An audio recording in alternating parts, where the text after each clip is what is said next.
अखिलेश यादव का कांग्रेस के साथ गठबंधन टूटने की कगार पर है। उत्तर प्रदेश में इंडिया गठबंधन की दोस्ती की गांठ अब खुलने लगी है और अखिलेश यादव का पांचवा अलायंस टूटने की कगार पर पहुंच गया है। ऐसा पहली बार नहीं हो रहा है जब चुनाव से पहले अखिलेश ने किसी दल के साथ गठबंधन किया और चुनाव के बाद वो गठबंधन टूटने जा रहा है। समय के साथ साथ सपा और कांग्रेस के रिश्ते में दरार आती जा रही है। ऐसे कई वाकये देखने को मिल रहे हैं जो सपा और कांग्रेस की केमिस्ट्री को बिगाड़ रहे हैं।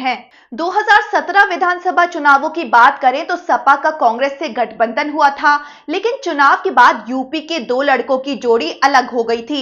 इसके बाद 2018 लोकसभा उपचुनाव में अखिलेश यादव ने निषाद पार्टी के साथ गठबंधन किया, पर यह भी लंबा नहीं चल सका। इसी तरह 2019 लोकसभा चुनाव में सालों पुरानी दुश्मनी भूलकर मायावती की पार्टी से समाजवादी पार्टी का गठबंधन हुआ। उस समय मुलायम सिंह यादव भी मौजूद थे। मायावती ने बाकायदा मुलायम सिंह यादव के लिए प्रचार भी किया था।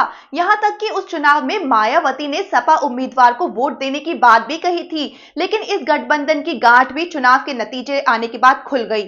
इसके बाद 2022 विधानसभा चुनाव में अखिलेश यादव के साथ आकर सुबह सपा मुखिया ओम प्रकाश राजभर ने चुनाव लड़ा था।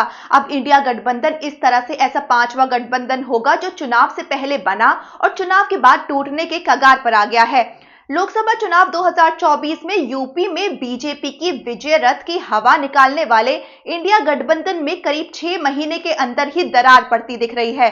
ये दरार संसद सत्र की शुरुआत के बाद और ज्यादा बढ़ गई है। यहाँ कांग्रेस और सपा के रिश्ते दिन ब दिन बिगड़ते दिख रहे हैं।